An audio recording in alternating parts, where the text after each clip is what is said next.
This is my latest lawn maintenance invention.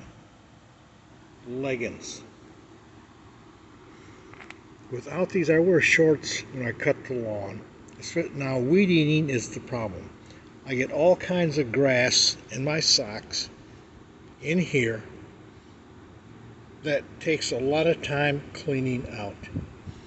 And that's because I'm wearing shorts.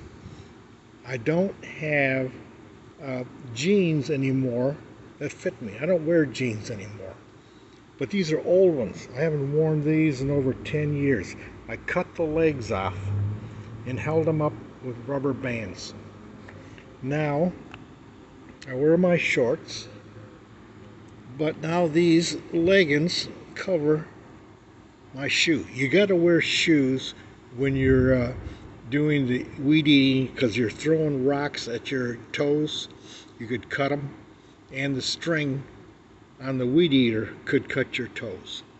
So you got to wear shoes, and you got to wear socks because you tear up the inside of your shoes. So anyways, this is the latest invention. Leggings, they cover up. I don't get grass inside the shoe any longer. Perfect.